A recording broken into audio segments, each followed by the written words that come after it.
Bonsoir à tous. Avant de retrouver Georges Eddy et Bruno Poulain à Salt Lake City pour la 6e manche de la NBA, je vous propose de faire le point sur les événements qui se sont déroulés hier soir à Marseille, toute l'après-midi d'hier et jusque tard dans la nuit.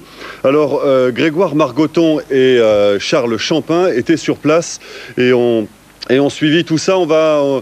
On va suivre ce compte-rendu de Grégoire Margoton et Charles Champin tout à l'heure. Ce que je vous propose, c'est peut-être de partir retrouver Georges et Bruno. Et puis ensuite, on reviendra à Paris pour suivre le sujet que nous a préparé Grégoire depuis Marseille. À tout de suite.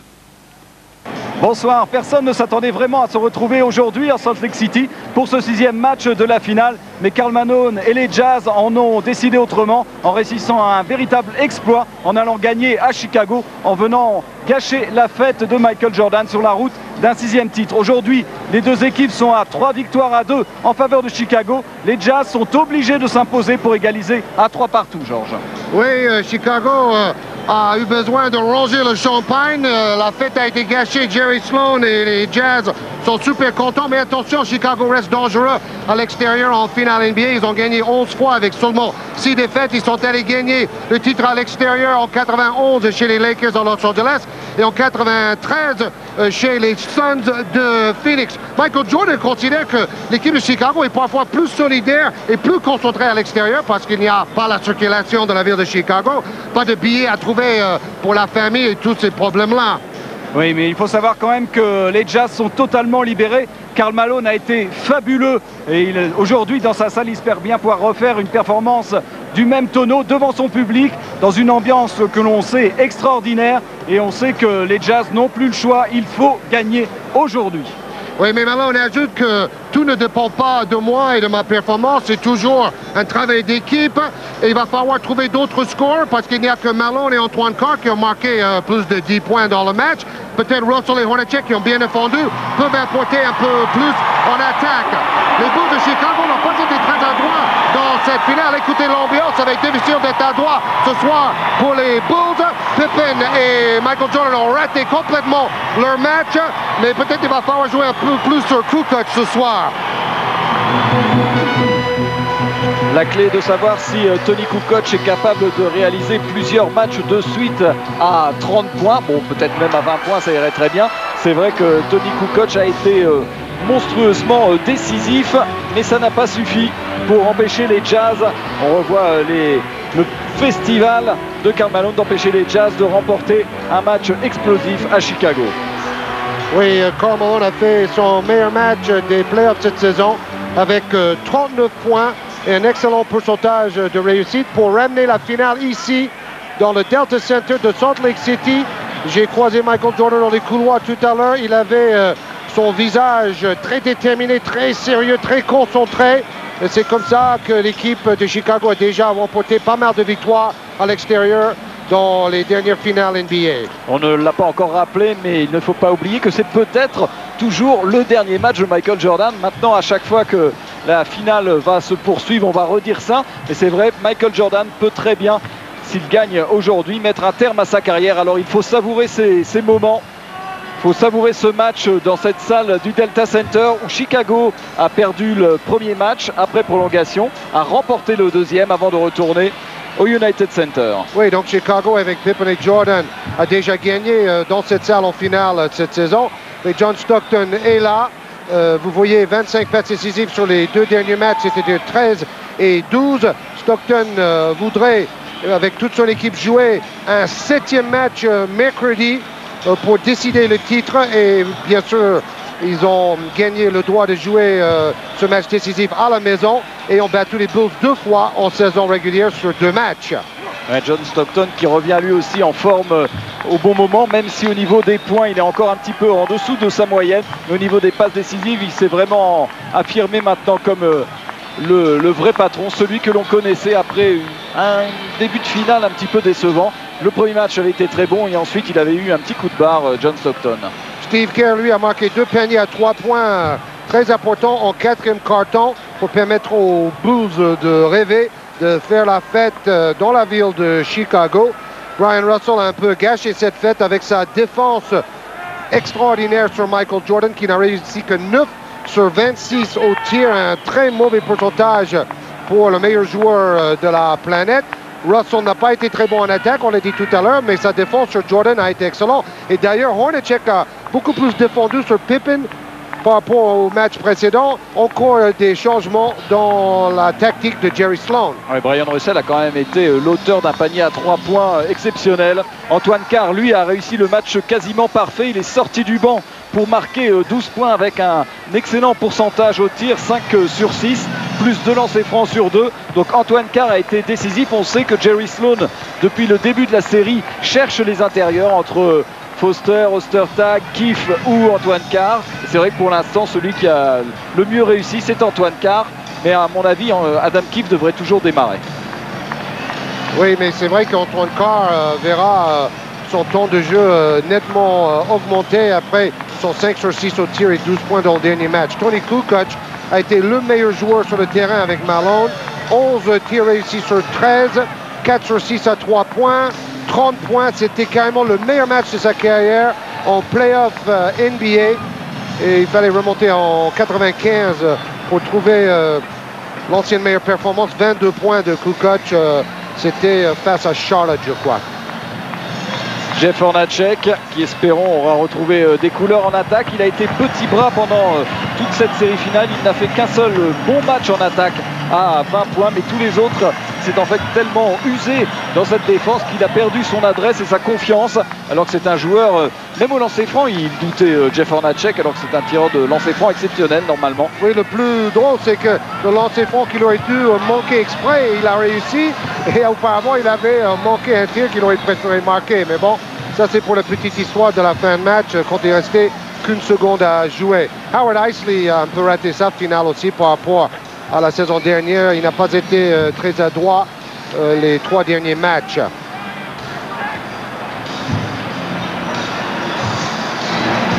Le 6e match qui devrait débuter dans un peu plus de 4 minutes maintenant, avec une salle du Delta Center pleine à craquer, même si c'est dimanche, alors que normalement les Mormons, qui constituent 70% de la population de Salt Lake City, n'ont pas le droit de venir au match. Il y a quand même du monde. Alors, on va revenir maintenant sur un long résumé de ce 5e match. On a vu Jack Nicholson au bord du terrain et cette ovation pour Michael Jordan parce que le public pensait que c'était peut-être la dare des dares pour les Bulls et Michael. Alors, Luc Longley est passé complètement à côté du match, mais ce n'est pas la première fois de la finale pour lui. Jordan va essayer de le remettre en confiance, il a dit après le match. On voit John Stockton qui serre Malone avec des caviars. Malone plus agressif vers le panier. Alors Tony Kukoc a carrément permis aux Bulls de rester dans le match. Oui, avec un début de match tonitruant, tout à l'intérieur et 100% de réussite en provoquant en plus énormément de fautes. Tony Kukoc présent au rebond offensif. Il a été vraiment le joueur décisif, le seul qui a permis en fait aux Bulls de ne pas être largués dans le premier quart-temps. Un premier quart-temps totalement dominé par les Jazz, mais qui se sont montrés un peu maladroits. Kukoc a marqué 13 des 15 premiers points des Bulls en premier quart-temps. Deuxième quart-temps, le seul qui sera à l'avantage de Chicago, avec un Michael Jordan qui avait été quasiment muet au premier quart-temps. Et là, il prend toutes les responsabilités au tir, malgré la défense très bonne de Sheldon Anderson. Et c'est lui qui va permettre en fait aux Bulls de mener de 6 points à la mi-temps, 36-30, un tout petit score, le plus petit score en fait de l'histoire des playoffs et d'une finale. Oui, pour une première mi-temps. On peut dire carrément que le jeu a été un peu soporifique, mis à part les exploits de Kukoc, de Jordan et de Malone. Mais attention, au troisième quart-temps, le jeu s'est nettement animé et c'est devenu beaucoup plus physique. On a vu Stockton tirer le short de Pippen, Pippen donner des coups de coude à Stockton, des fautes assez grossières, et même Jordan s'est énervé. Bon là, Rodman pense qu'il y avait passage en force de Malone, c'était une 4e faute très coûteuse pour Rodman. Malone, pendant ce temps, s'est régalé. Et quels que soient les défenseurs qu'il a eu sur le dos lors de ce 5e match, que ce soit Rodman ou Luc Longley, là on voit Malone faire souffrir Luc Longley. Et Rodman a toujours trouvé la bonne distance. appréciez le changement dans le jeu de Utah. Fini le jeu à 2, fini le pick and roll. Maintenant, c'est ballon à Malone qui se débrouille à l'intérieur pour marquer ou pour attirer la prise à 2. L'un des paniers les plus spectaculaires et aussi les plus chanceux, cette contre-attaque avec la passe aveugle de Stockton pour Brian Russell. Voilà les tirs à 3 points de Steve Kerr dont Georges vous parlait tout à l'heure. Des tirs qui auraient pu remettre complètement dans la partie Chicago. Mais il y avait Big Dog, Antoine Carr, la solution ultime à l'intérieur pour Jerry Sloan, la bonne surprise, Oui, même parce si Antoine Carr est un bon attaquant. On voit Pippen va aller aider sur Malone. Il laisse Antoine Carr tout seul. Et Antoine Carr, 37 ans, marque les paniers. Il n'a pas peur de tenter sa chance. Regardez, encore Pippen sur Malone en renverse pour un Hornacek. Carr profite, bingo. Il a mis 8 points au 4e quart-temps, Antoine Carr. Et surtout 4 points dans les dernières minutes carrément décisives. Et Tony Kukoc, lui, va permettre à Chicago de revenir alors qu'ils ont été dominés très nettement dans le 3e et 4e quart-temps. La course derrière les Jazz, mais il faudra les exploits de Tony Kukoc à 3 points notamment. Alors Donc que là, ici, il fait un airball, mais 3 lancers francs pour cette faute de Karl Malone. Il en réussira 2 sur 3. Oui, et malheureusement, ce 3e coûte très cher aux Bulls en fin de compte. Parce que là, il va réussir un exploit incroyable. Un tir à 4 points, mais ça n'en vaut que 3 parce qu'il était quand même à 10 mètres. Jordan a dit après le match, on aurait dû servir davantage Kukoc. Le dernier shoot à 3 points de Jordan. Un moment historique, non! C'est airball Jordan sur ce shoot-là. Jordan a dit c'était mignon parce que tout le monde, dans le monde entier, se disait que j'allais peut-être réussir ce shoot. Mais finalement, je l'ai manqué et il faut revenir maintenant à Utah. Et on ne va pas se priver lors de ce 6e match d'apprécier une nouvelle fois cette finale qui est montée d'un ton depuis maintenant un match. Une finale très serrée à l'exception bien sûr de la punition qu'a infligée Chicago à Utah. 42 points d'écart. Tous les autres matchs ont été joués vraiment sur des petits riens. C'est ça, sur l'intelligence de jeu en fin de match et sur la production de certaines stars dans les moments décisifs. Mais il faut souligner quand même que Jerry Sloan a complètement chamboulé son jeu, ses plans, ses tactiques, ses systèmes en attaque et en défense. Et cela a bien marché pour arracher la victoire à Chicago. Le plus dur est de confirmer, c'est ce que doivent faire les Jazz aujourd'hui. Remporter ce 6e match, pousser pour la première fois de son histoire Chicago à un 7e match en finale NBA. Oui, mais bon, Chicago a quand même gagné le 7e match en finale de conférence Est difficilement face à Indiana cette année.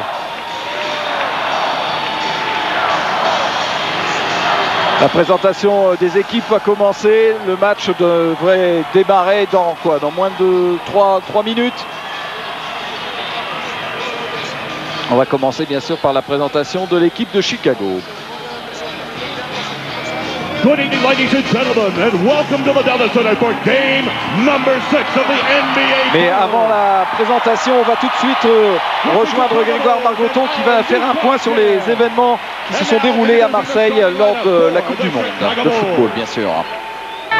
Les supporters anglais sont arrivés à Marseille pour la plupart dimanche et dès la fin d'après-midi, le Vieux-Port et les rues alentours se sont transformés en zone d'affrontement.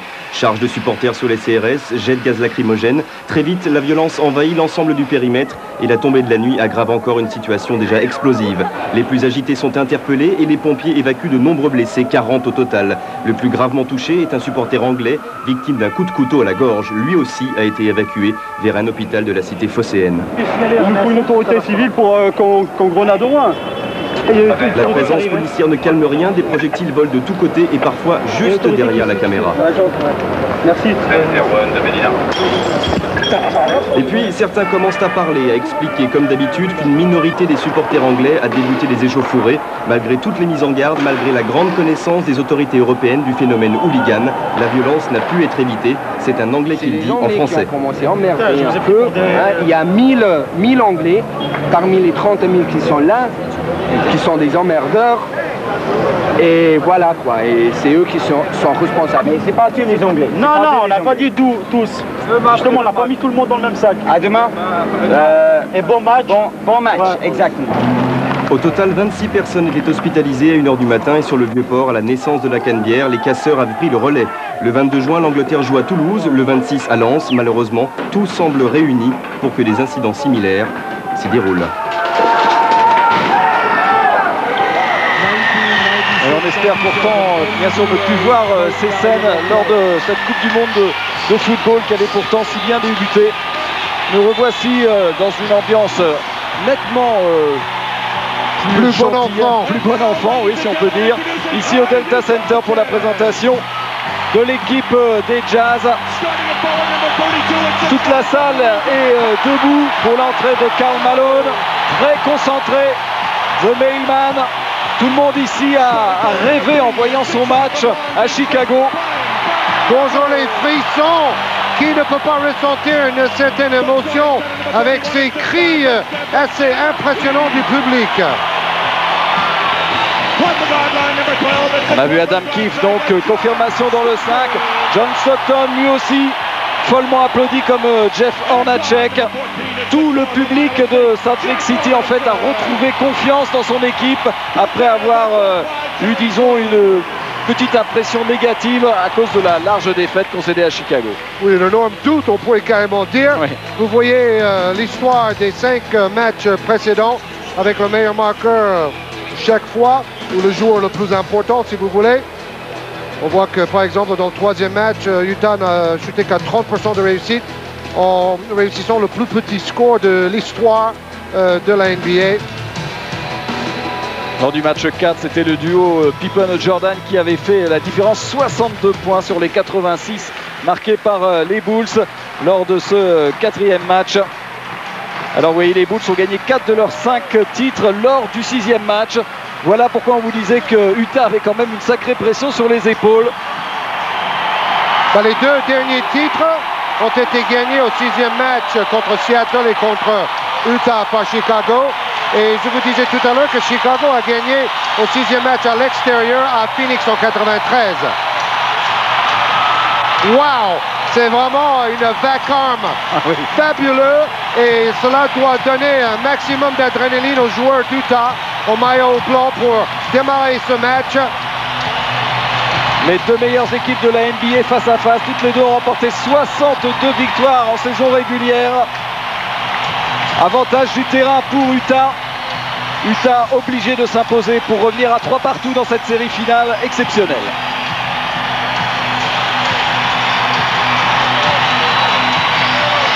Entre deux, Malone, Longley. Et c'est Luc Longley qui a gagné l'entre-deux. Ballon pour Ron Harper et Michael Jordan. Le début du match est très important pour afficher un certain rythme, un certain engagement. Boom! Et ça commence par un dunk de Scottie Pippen sur une passe décisive de Ron Harper. Pippen qui n'a pas pris de risque au niveau du tir après sa maladresse du dernier match. Karl Malone. Il n'a pas pu prendre le tir. Il aurait bien voulu avoir une petite faute de Luc Longley.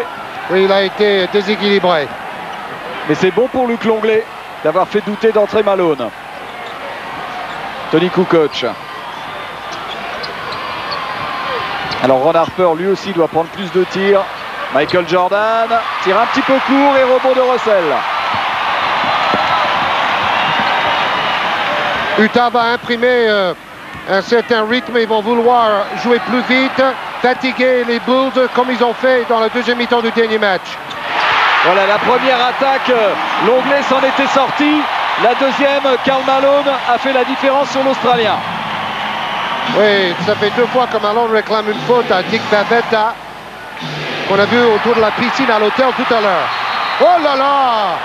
Oh, et là l'arbitre qui donne le ballon pour Chicago, alors qu'à mon avis Karl Malone n'est pas tombé tout seul sur les genoux de cette supportrice qui n'est pas près d'oublier ça à mon avis. Parce que prendre Karl Malone sur ses genoux...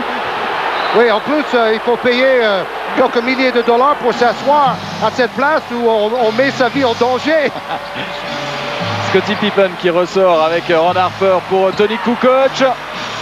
Première tentative à 3 points et rebond pour Hornacek qui met le ballon sur le pied de John Stockton. Beaucoup de nervosité. Et deuxième dunk pour Chicago, cette fois Tony Kukoc. Oui, on voit Jordan qui dit à l'Anglais, lève tes mains pour attraper les ballons, Luc. Il a beaucoup parlé avec l'Anglais depuis hier pour le remettre en confiance. Oh, quelle passe superbe de Stockton. Hey, Bruno, ce soir, la défense ne suffira pas. C'est l'équipe qui va attaquer le mieux qui va gagner le match. Parce que j'ai l'impression que les deux équipes vont maintenant produire leur meilleur basket. Kukoc face à Adam Keefe. On vous le dit en ce moment, Tony Kukoc est irrésistible. Il est en train de refaire un début de match comme lors du match 5 de la finale. 4 points déjà pour Kukoc. Stockton. La passe lobée pour Karl Malone. Et la faute sur Karl Malone, qui est particulièrement énervé du traitement infligé en ce moment par Luc Longley. Bon, là, on a vu Pippen écarter quand même Hornacek, mais il réussit son dunk. Attention, au troisième carton du dernier match, on a vu un basket digne d'un match de rugby avec pas mal de coups distribués. L'Utah a montré qu'ils ne vont pas se laisser marcher sur la tête par Pippen et les Bulls. C'est Luc Longley qui a pris sa première faute et on retrouve Karl Malone sur la ligne des lancers francs. C'est peut-être aussi une des consignes qu'a donné Michael Jordan à Luc Longley, de venir un peu chatouiller les côtes de Malone. Oui, parce que l'Anglais pèse quand même 140 kilos de son côté, donc normalement, il peut faire valoir son poids face à Monsieur l'Univers, Karl Malone. Toujours incroyablement concentré sur ses lancers francs. 2 sur 2 pour Karl Malone. Et 6 partout. Ron Harper avec Scottie Pippen. Faute de John Stockton. Et les Bulls ont décidé de donner le ballon à l'intérieur parce que chaque fois, soit Pippen ou Harper ou Jordan a l'avantage de taille sur Hornacek ou Stockton. Ça, c'est une bonne tactique parce que si Sloan a fait les ajustements pour gagner le dernier match, cette fois-ci, c'est à Phil Jackson de réussir la même chose à son tour sur le plan du coaching. La prise de position entre Harper et Stockton. Et interception de Adam Keefe qui était bien venu en aide. Et Hornacek qui perd à son tour le ballon. Ça fait 2 ballons perdus de suite par Hornacek après avoir récupéré. Oh, quel engagement des deux côtés.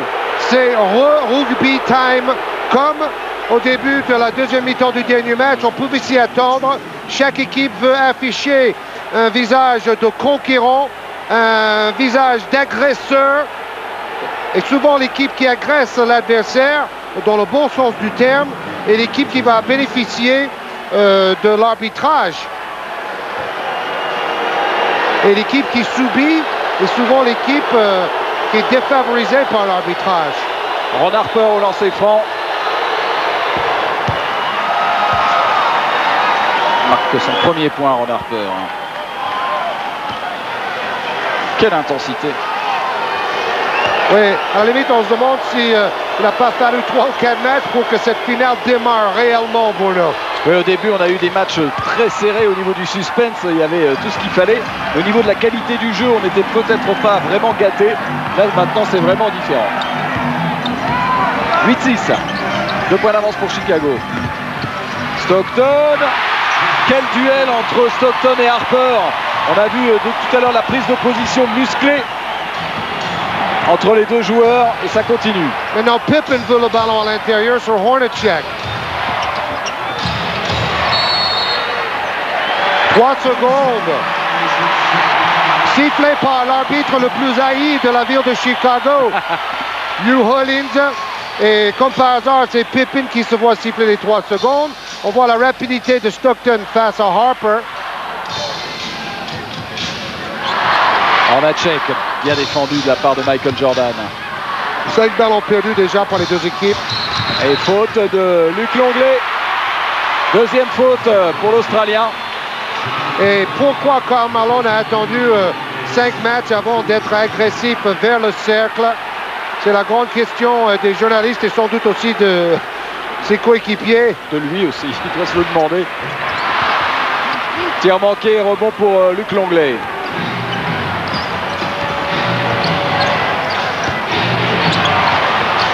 Ouais, Jordan là qui se balade face à la défense de Stockton. Deux premiers points du match pour Michael Jordan. Oui, pas de prise à deux sur Jordan. Dans le dernier match, la défense de Brian Russell avec des prises à deux dans le bon timing ont gêné Jordan. Et je vous le dis, la consigne c'est venir agresser, comme vous le dites dans le bon sens du terme, Karl Malone. Nouvelle faute sur Malone. Faute de Ron Harper. Longley sort déjà. Remplacé par Rodman. Rodman, qui n'a pris que 3 rebonds, son plus faible total en 20 matchs de playoff cette saison lors du dernier match. Ryan Russell à 3 points. Il a été un petit peu gêné quand même par la défense de Kukoc. 2 points d'avance toujours pour Chicago.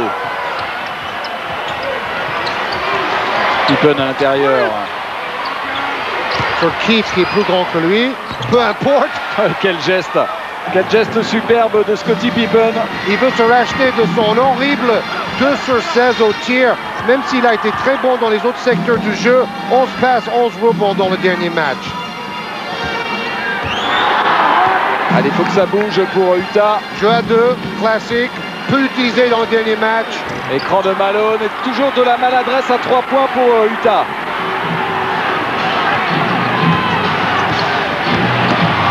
Jordan avec Pippen qui perd le ballon. Stockton en contre-attaque. Toute la salle est debout. Et tir manqué de Jeff Hornacek sur le double pas. Et faute derrière d'Adam Keefe. Et Hornacek en attaque, c'est pas son truc en ce moment. Clairement pas son truc. Et un premier temps mort, alors que le score est de 12-8. On revoit le dernier panier de Scottie Pippen.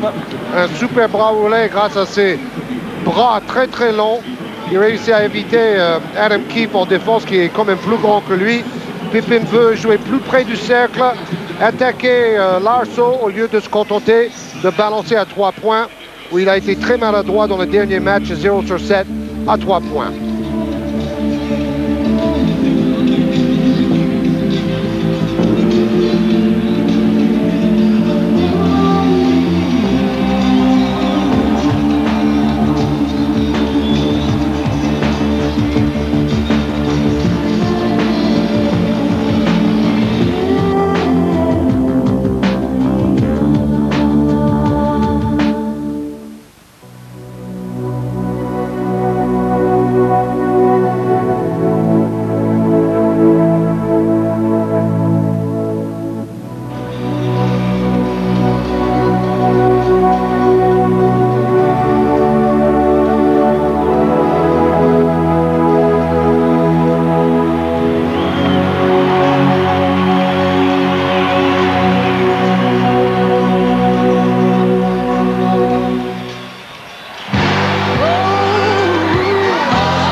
NBA.com. Log on and get connected.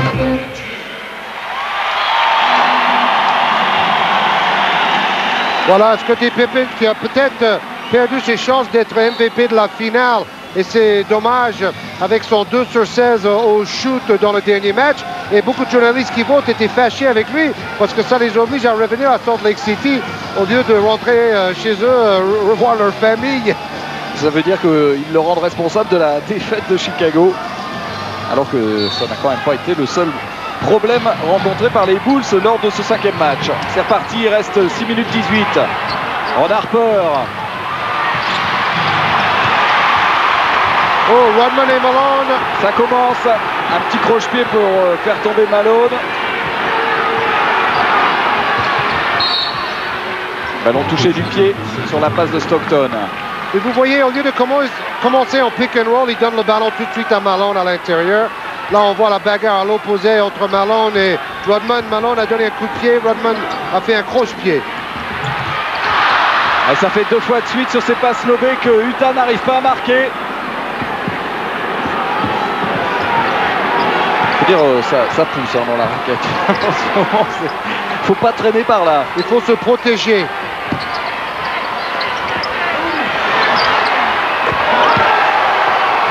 Et un tir à 3 points. Tir à 3 points de Michael Jordan. Qui donne, attention, 7 points d'avance à Chicago. Chicago qui veut calmer d'entrée les ardeurs des Jazz. Avec Karl Malone. Allez, bonne défense, bonne aide de Michael Jordan.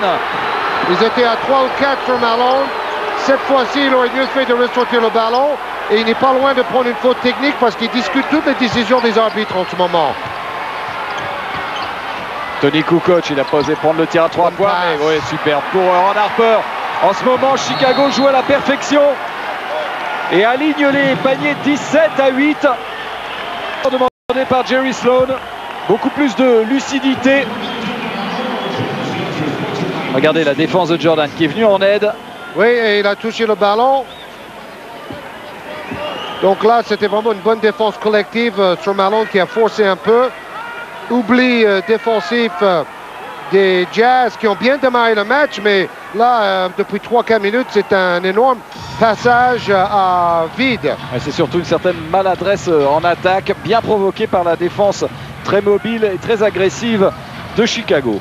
Comme c'est devenu notre habitude, on va vous proposer maintenant le générique de la télévision américaine avant ce 6e match de la finale NBA.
Jerry Sloan qui a donné les consignes à son équipe menée 17-8 avec une mauvaise nouvelle pour Chicago. Scottie Pippen apparemment parti se faire soigner dans les vestiaires, problème de dos. Énorme coup de théâtre. Scottie Pippen a mal au dos et il ne peut pas jouer en ce moment. On va suivre ça de très près. Pour ajouter que Ron Harper est grippé. Antoine Carr avec une faute de Tony Kukoc. Antoine Carr qui a pris la place d'Adam Keefe. John Stockton est sur le banc, c'est Howard Isley. Alors maintenant, on va voir si Chicago peut gagner son Pippen. Ça va être intéressant. Ouais, Antoine Carr, 12 points en 21 minutes. Et il est sur le terrain grâce à cette performance dans le dernier match. C'est Scott Burrell qui a pris donc la place de... Il a pris la place de Scottie Pippen. Alors Pippen n'est plus là pour jouer libéraux en défense. Et la défense collective de Chicago est complètement débousselée. Défense illégale sifflée. C'est Kukoc maintenant qui défend sur Carr et qui va jouer un peu ce rôle de curseur. Karl Malone pour Jeff Hornacek qui avait été malheureux sur sa dernière attaque. Là, pas de problème. Ça va être le tournant du match, on le sent déjà. Le départ pour les vestiaires de Pippen va relancer la confiance d'Utah. Ça pourrait carrément être le tournant de la finale. Michael Jordan va devoir prendre encore plus de responsabilités. La preuve avec ce tir. Tir manqué, rebond pour Antoine Carr. Pippen est de retour sur le banc. Bon, ça va. Ça, c'est la bonne nouvelle pour Chicago. Ballon pour Brian Russell. Oh là, Jerry Sloan s'énerve. Faute technique sur Jerry Sloan qui voulait une défense illégale une deuxième fois de suite. Et son assistant, l'ancien coach de l'année, quand il était avec Kansas City, Phil Johnston, avec son moustache, il est venu dire à Sloan, bon, calme-toi parce que sinon c'est moi qui va coacher tout le reste du match. Deux fautes techniques, un joueur ou un coach doit rejoindre les vestiaires en NBA. Résultat, ça donne un lancer franc pour Michael Jordan.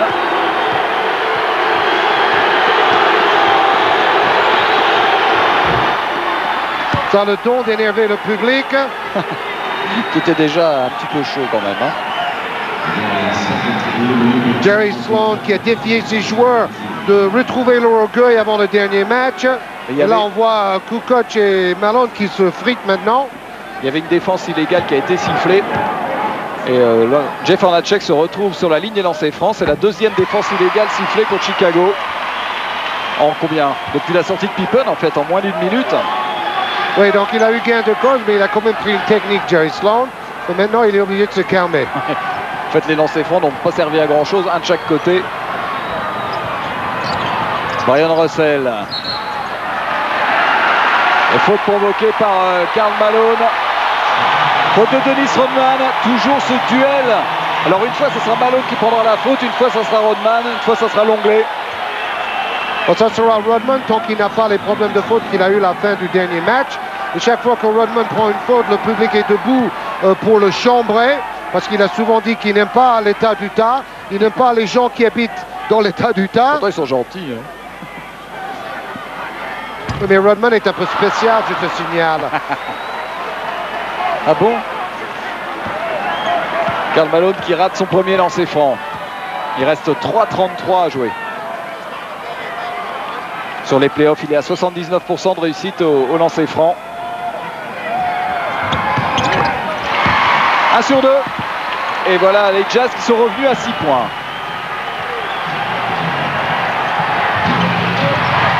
Oh là là, il est à la limite de retour en zone, Harper. Tir impossible de Tony Kukoc. Très rapide. On sent que Chicago est en train de douter à cause de l'absence de Pippen, qui est quand même un peu le lien entre tous les autres. Ouais, il faut digérer ça, le temps d'adapter un petit peu. Antoine Carr, beaucoup plus puissant que Tony Kukoc. Il impose son métier, son poids, ses épaules, Antoine Carr.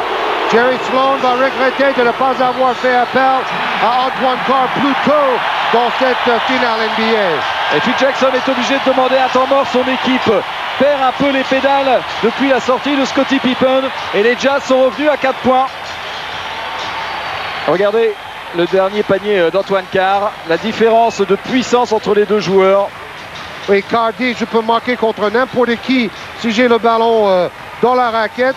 Autant plus face à Kukoc, qui est sans doute avec Steve Kerr le défenseur le plus faible de l'équipe de Chicago, dirait le coach Phil Jackson. Donc Carr a intérêt à attaquer en 1 contre 1. C'est ce que rappelait Antoine Carr lors de la conférence de presse après le 5e match, c'est qu'il ne fallait pas oublier que c'était un bon attaquant et qu'il a toujours marqué beaucoup de points. C'est vrai qu'il est en fin de carrière et qu'il a souvent joué dans des clubs un peu moins cotés, mais ça a toujours été un gros scoreur, Antoine Carr. On retrouve avec plaisir les très jolis Jazz Dancers.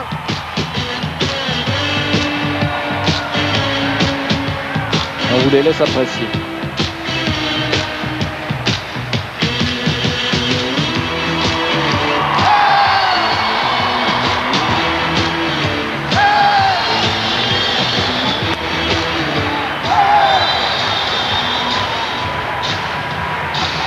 À cette sixième manche de la finale va être très tendue comme toutes. Elle va se jouer à rien du tout. Il y a 18-14, 4 points d'avance, il reste 2,58 dans le premier quart-temps. Et si Scottie Pippen, par malheur pour Chicago, ne pouvait pas donner 100% aujourd'hui, attention quand même. Je pense que c'est clair qu'il ne pourra pas donner 100%. Est-ce qu'il va pouvoir donner au moins 70%? C'est la grande question.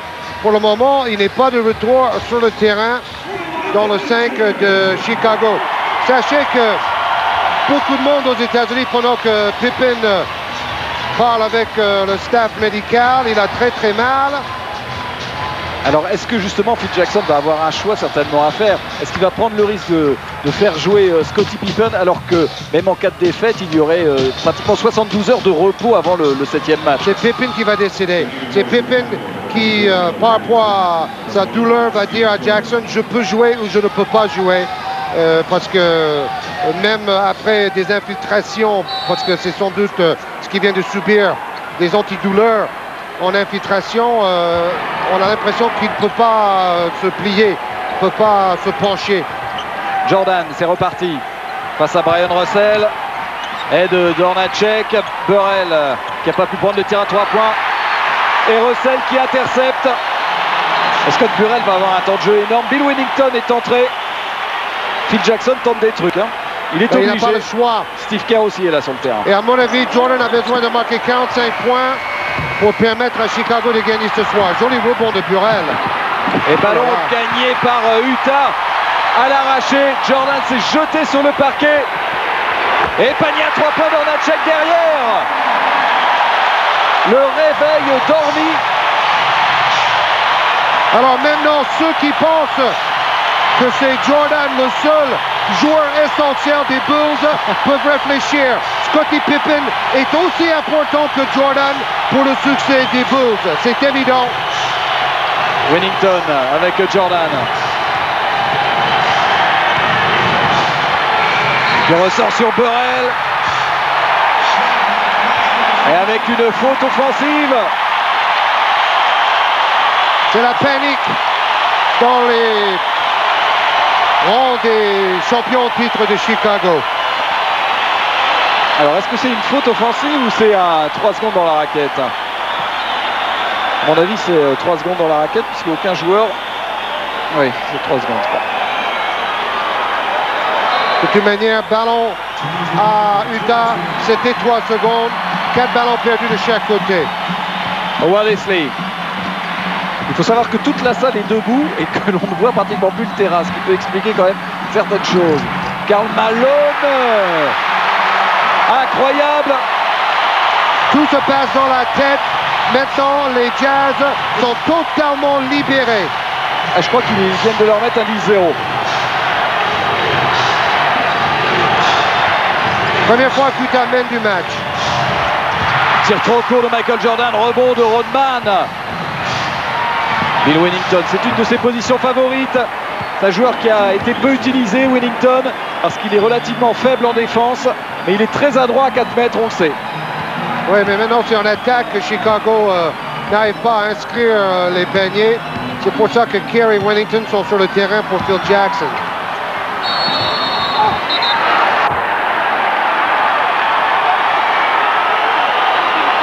Avec un nouveau coup de sifflet et une faute technique. Ah, c'est génial. Rodman qui tape les fesses de Malone. Malone qui tape les fesses de Rodman un peu plus fort. Et Rodman qui retape les fesses de Malone. Tout ça pour se chambrer. Ah, c'est très tendu. Hein. Alors, nouvelle faute technique. C'est encore une défense illégale, je crois. Parce que sans Pippen pour jouer son rôle en défense, les autres joueurs ne savent plus comment faire. Regardez, je te tape les fesses. Rodman rajoute. Malone rajoute. Ah, c'est du théâtre ce soir, messieurs, dames. Ça va être du grand spectacle. 20 partout. Il reste 1 minute à jouer dans le premier quart-temps. Voilà Chris Morris qui rentre à la place d'Antoine Carr. On peut dire qu'il y a une ambiance de combat de boxe au Delta Center. Et les deux coachs rivalisent d'ajustement, comme on dit. Rodman qui sort, remplacé par Tony Kukoc. Il est énervé, Rodman. Je pense que Phil Jackson a raison de le sortir. Voilà, parce que ça suffit au niveau des fautes techniques pour les Bulls. Howard Esley face à Kerr. Et Malone, plus décidé que jamais, lancé comme un poids lourd, qui donne 2 points d'avance au Jazz. Comme les poids lourds qu'il est allé peser à Chicago avec un policier lors de son jour de repos, ça lui a changé les idées. Voilà Michael Jordan qui calme le Delta Center. 8 points pour Michael Jordan. Il reste 25 secondes. Jordan sera obligé de refaire un match comme lors du 5e match de la finale de l'année passée quand il était malade, si Chicago veut gagner. Et Karl Malone, le panier est accepté. Il est monstrueux, Karl Malone. Il est en train de tuer les Bulls à lui tout seul. Il a la faute en plus. Oui, mais on lui donne le ballon. Peut-être dans d'autres matchs, ses coéquipiers ont perdu confiance en Malone. Ils n'ont pas donné assez de ballons pour permettre à Malone de rester dans le rythme et de shooter en confiance. Son copain Antoine Carr a l'air plutôt content. Et on retrouve au lancer franc Karl Malone, 11 points déjà. Et pratiquement à 100%. Il a raté en tout et pour tout un lancer franc. Et surtout, il continue sur sa lancée du dernier match en étant très physique vers le panier. 3 points d'avance pour Utah, 15 secondes à jouer. Brian Russell qui va essayer de priver de ballon Michael Jordan. Tony Kukoc. Une faute de Chris Morris, rien à redire. Et c'était la 4e faute collective. Kukoc, c'est le contraire de Rodman, il n'aime pas les contacts, lui. C'est son côté basketteur européen. C'est plutôt un joueur de finesse. Entrée de Greg Foster, sortie de Karl Malone pour les 8 dernières secondes. On a mis de la taille. Et cette fois-ci, le facteur livre le dimanche. Jordan, obligé de prendre un tir désespéré. Tir manqué de Michael Jordan, 25-22. Quel premier carton, mes aïeux.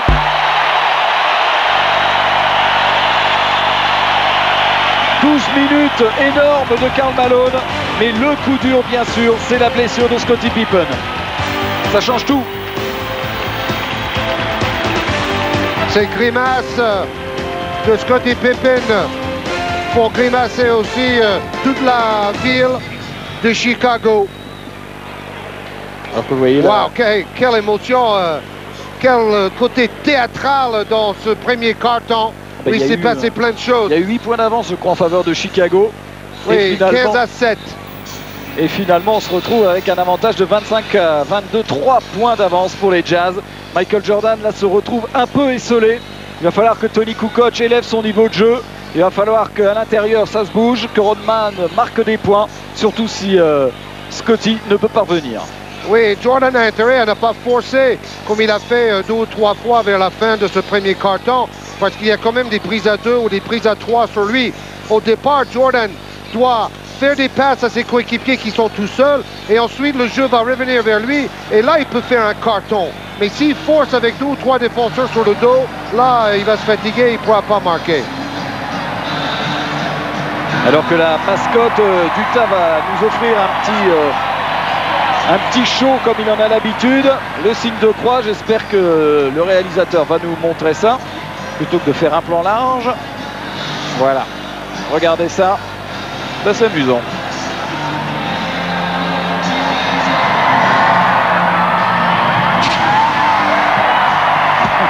Une petite gamelle pour terminer pour l'ours des montagnes des Wasatch Mountains. J'espère qu'il a mis sa coquille ce soir. Il se remet assez facilement quand même de ce cabriole. C'est une mascotte assez dynamique. Mais il paraît qu'il est très jaloux du salaire de la mascotte de Phoenix. Là, vous voyez, attention, alerte à Malibu, sur les plages. C'est qui, David Hasselhoff? Voilà, c'est pas ton acteur préféré? En tout cas, c'est la star des stars en Allemagne au niveau de ses disques. Il fait des disques, David Hasselhoff. Ça doit être super.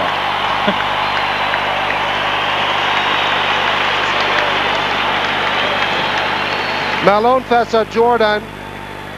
Ah, c'est incroyable le retournement de situation dans cette finale où Malone a été très effacé dans les 4 premiers matchs et Jordan a été la star des stars, même si il avait un pourcentage de réussite plus faible que son pourcentage habituel dans sa carrière. Et Jordan a réussi qu'à 1 sur 7 en 4e carton du dernier match. Catastrophe pour lui qui généralement fait la décision en 4e carton. Voilà, il n'est jamais aussi fort que quand c'est chaud. Esley toujours sur le terrain, Stockton sur le banc. On joue à l'intérieur avec Shandon Anderson. Malone est au repos aussi sur le banc. Et panier de Shandon Anderson, il fait ça très bien, ce travail dos au panier en se retournant. Il y a John Buechler qui est là avec Burrell. Oh là, il y a un 5 Apocalypse Now pour Chicago. Wennington, Buechler, Burrell, Kerr. Et le seul titulaire, c'est Tony Kukoc au ce début de deuxième quart-temps. Les marqueurs éventuellement sont Kukoc, Kerr ou Wennington. Et à mon avis, c'est un kit ou double pour Phil Jackson. Si ça ne marche pas, ce 5-là va peut-être se retrouver à moins 10 ou moins 15 très rapidement. Bon, du côté de Jerry Sloan, il a mis aussi des remplaçants, à savoir Foster, Morris, Anderson, car il n'y a pas un starter dans le 5 d'Utah non plus. Et les remplaçants d'Utah sont a priori plus performants que ceux de Chicago. Ballon perdu et gagné finalement par Greg Foster. Toujours aussi pâteau. Il fait le plus dur, il gagne le ballon et il le met sur le genou de Howard Esley. Disons qu'il est meilleur dans les interviews que sur le terrain dans cette finale. Et il a souvent touché le point sensible. Il n'a pas hésité de dire à ses coéquipiers que bon, maintenant il faut devenir un peu plus méchant. Et c'est comme ça qu'ils ont pu se relancer dans cette finale, c'est vrai. Et en jouant mieux surtout. Alors ballon pour Scott Burrell.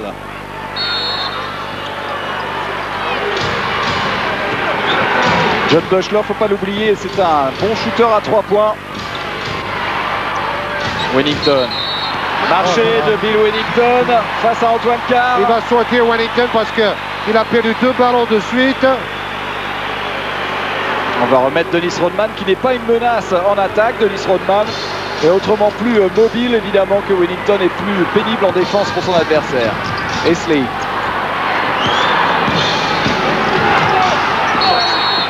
Le duel Anderson-Burrell et c'est Burrell qui prend la défense illégale, non, défense illégale toujours. C'est la 4e. Ah oui, c'est un festival de défense illégale aujourd'hui. Il faudrait peut-être réexpliquer ça, parce qu'on en parle souvent, mais à l'opposé du ballon, vous ne pouvez pas flotter vers la raquette. Vous êtes obligé de rester à peu près 1 mètre ou 2 de votre adversaire direct. Et bon, c'est une question de concentration aussi. Parfois, le joueur va flotter naturellement vers le ballon, mais il n'a pas le droit. Sinon, il faut aller faire carrément prise à 2 sur le porteur du ballon. Et là, ça libère un joueur. Exactement. Alors, bon, regardez, ils sont tous dans la raquette et il y a 2 ou 3 adversaires, surtout les 2 en haut, qui les ont mis en position de défense illégale. Voilà, bonne illustration avec l'utilisation de cet engin que vous maîtrisiez parfaitement dans le temps, Georges. Oh non, alors Foster et Wennington, c'est le duel. C'est les frères Pétard, là. Ils sont dans les nuages. 19-5 pour Utah. Quelle belle série. Dennis Rodman avec Tony Kukoc qui doit être le leader. Rebond pour Chris Morris. Voilà. Howard Esley avec Antoine Carr. Ah. Il rate un panier facile, Antoine Carr. Gros pressing sur John Buechler.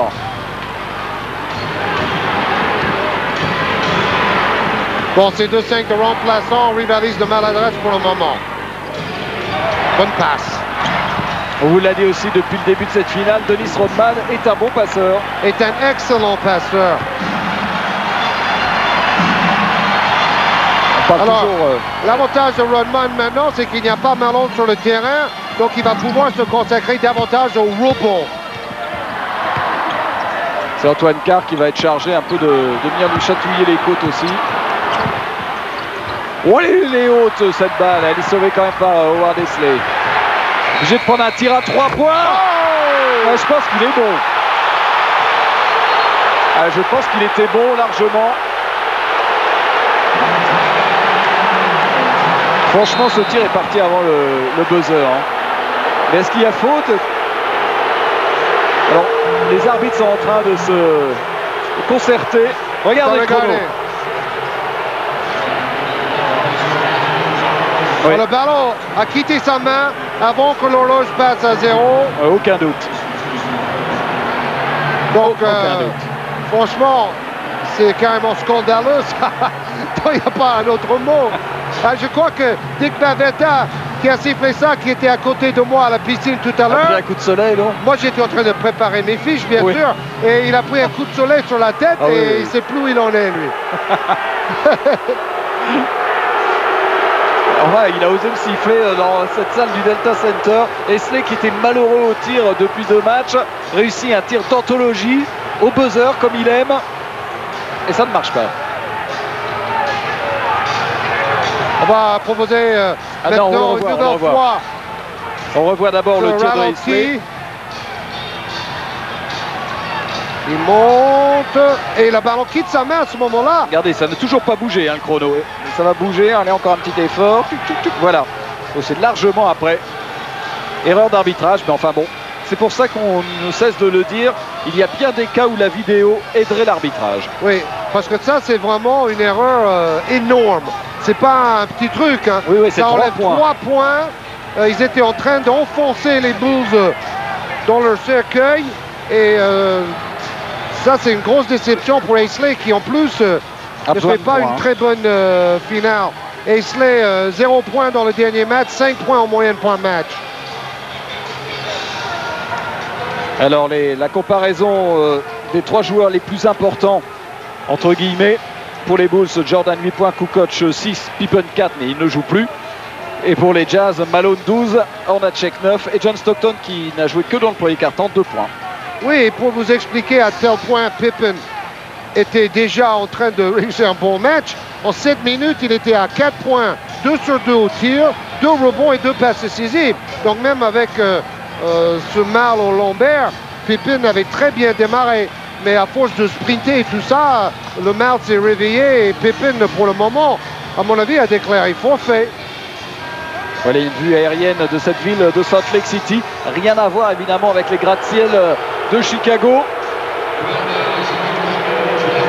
Et le réalisateur qui ne se lasse pas de remontrer ce tir superbe de Howard Eisley. Il est largement parti. Ah oui, regardez. Bon, il faut dire qu'il y a un excellent travail dans le car régie pour nous donner tous ces ralentis. Mais là, c'était évident que le ballon avait largement quitté sa main. Quelle erreur. Enfin, bon, on va pas en revenir. Ça joue 28-24, il reste 9-39. Mais on peut quand même dire si les Jazz perdent de 3 points ou de moins. Ah, ils vont s'en souvenir, hein, celui-là. Et ce serait vraiment injuste. Rodman. Steve Kerr, Jordan est revenu. Il fait bien jouer John Buechler, on vous le dit. John Buechler est un bon tireur extérieur. C'est un peu un porteur d'eau, c'est un joueur, un agitateur de serviettes du bout du banc de Chicago. Et à chaque fois qu'il rentre, il apporte des points. Oui, et dans l'absence de Pippen, il va jouer plus au jeu de Wade. Malone. Et la prise à 2 va venir plus vite sur Malone, qui est très dangereux. Et là, Malone est allé chercher le contact.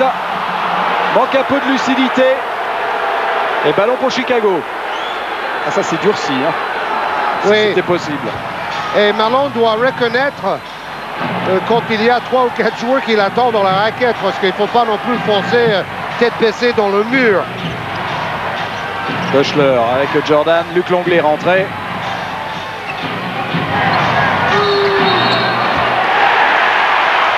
Et Steve Kerr qui a apparemment bloqué le poignet de Sheldon Anderson. Oui, il a bougé sur l'écran.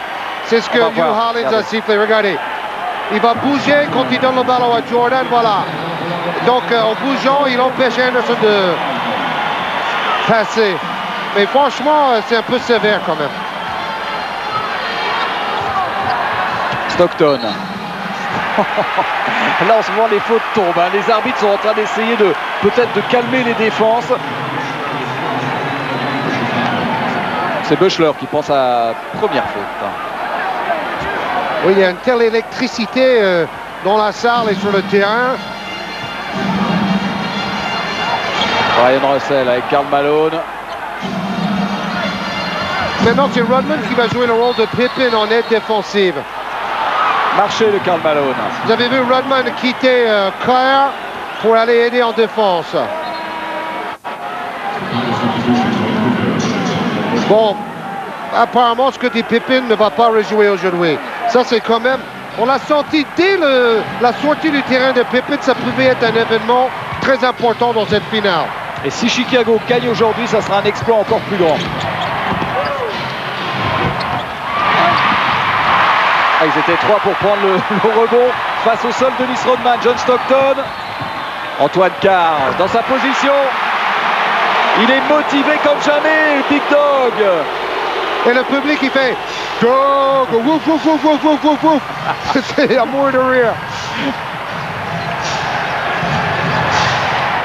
30-26. La vitesse d'exécution de Michael Jordan, il a fait perdre son short à Sheldon Anderson. Bon, c'est un peu ce qu'éventuellement l'équipe de Chicago pourrait être la saison prochaine si Pippen s'en va à Phoenix pour 17 millions de dollars sur 4 saisons. Par saison, bien sûr. Malone qui insiste, qui prend le rebond offensif et qui va marquer 2 points. C'est méthode bulldozer en ce moment. Caterpillarman. Karl Malone. Malone doit se dire, peu importe la méthode, l'essentiel c'est de mettre le ballon dans le panier.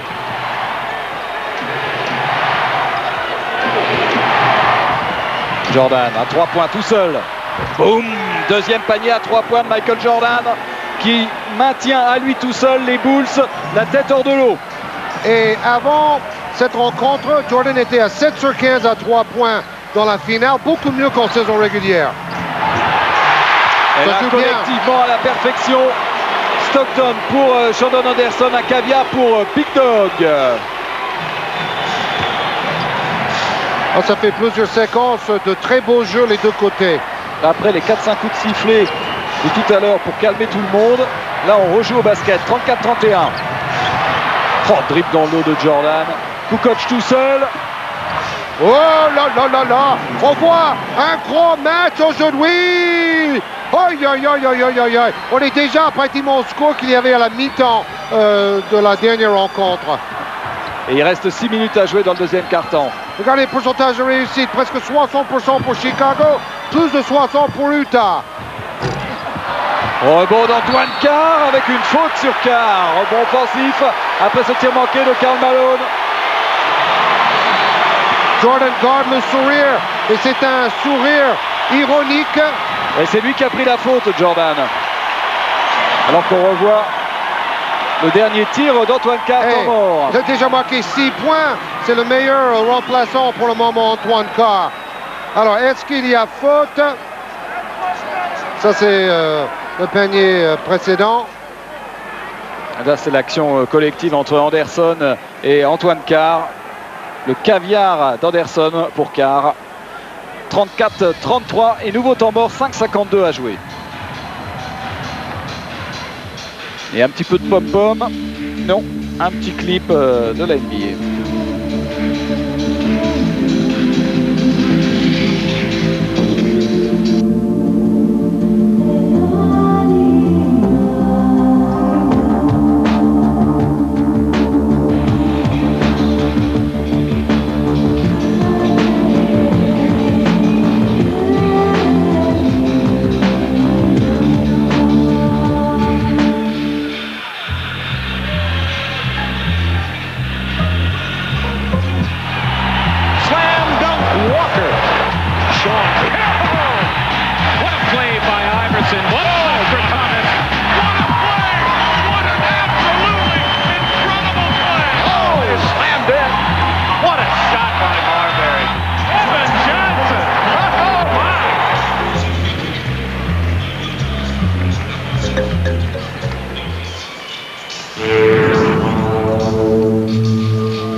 tous ces joueurs, on a un peu envie de vous faire de transferts qui ont été lancés dans les journaux ces derniers temps.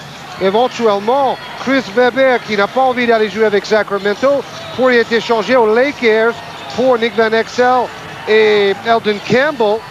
Bon, il y a énormément de rumeurs en ce moment. D'ailleurs, j'ai entendu à la télé l'autre jour que Michael Jordan pourrait accepter de faire baisser son salaire pour donner plus d'argent pour faire rester Scottie Pippen. Alors ça, c'est les histoires sur les retours quand on est mené 3-2. Alors la dernière fois, c'était en 94 entre Houston et New York. Bah, jamais une équipe a remonté en finale NBA un écart de 3-1. Mais il faut être honnête, le fait de jouer les deux matchs à domicile, oui, c'est quand même très important pour Karl Malone. Jerry Sloan et John Stockton ont dit on a joué toute la saison pour avoir cet avantage de jouer à domicile. Alors maintenant, il faut en profiter. Alors Antoine Carr qui se retrouve sur la ligne des lancers francs. Première fois du match où au lancer franc, Antoine Carr. 3 rebonds, 6 points en 10 minutes, 3 sur 4 au shoot. Dans les 4 premiers matchs, il n'avait marqué que 4 points, mais il n'a pas beaucoup joué. Tir un peu court d'Antoine Carr. C'est dans le dernier match que Jerry Sloan, en fait, a laissé tomber tout ce qu'il faisait avant. Il a fait jouer Carr beaucoup plus. Il a laissé tomber le pick and roll, le jeu à deux en attaque. Il a donné des ballons tout de suite à Malone pour jouer plus près du cercle. Il a joué avec un 5 de petite taille aussi. Et Antoine Carr redonne 2 points d'avance à Utah à 5:48 de la mi-temps. Jordan qui mène le jeu. Défendu par Anderson comme toujours. Et faute sur Michael Jordan. Quel joueur de 1 contre 1. Il s'en veut d'avoir raté le panier. Première faute d'Antoine Carr. Et Jordan, avec son leadership, est allé dire à Rodman comment se placer. Et on voit les joueurs qui ont défendu sur Jordan dans le 5e match. Russell avec pas mal de succès. Anderson a tenu Jordan à 40%. C'est pas mauvais non plus. Lancer franc trop court de Jordan sur le cercle. C'est son péché mignon, on dira, depuis 2 matchs, Michael Jordan. On a demandé à Jordan, après la dernière défaite, alors est-ce que tu avais prévu de jouer au golf demain matin? Et Jordan a dit non, je pensais gagner et boire tellement de champagne que j'allais avoir du mal à me réveiller et j'aurais pas pu jouer au golf. Tout ça en cas de victoire, bien sûr. Ouais. Stockton avec Jeff Hornacek. Cherche toujours Malone. Prise de position. Oui, voilà, c'est ça. Il faut faire des passes quand ils sont tous sur lui. Ouais, ballon sauvé par Dennis Rodman dans son style caractéristique. Et c'était une bonne passe de Malone pour un joueur complètement libre. Kukoc vers Jordan intérieur. Oh, Kerr était tout seul. Harper ne l'a pas vu. Oui. Ouais, superbement fait entre Kukoc et Michael Jordan. Kukoc qui est non seulement un bon scoreur quand il veut, mais lui aussi un bon passeur. À Split, c'était carrément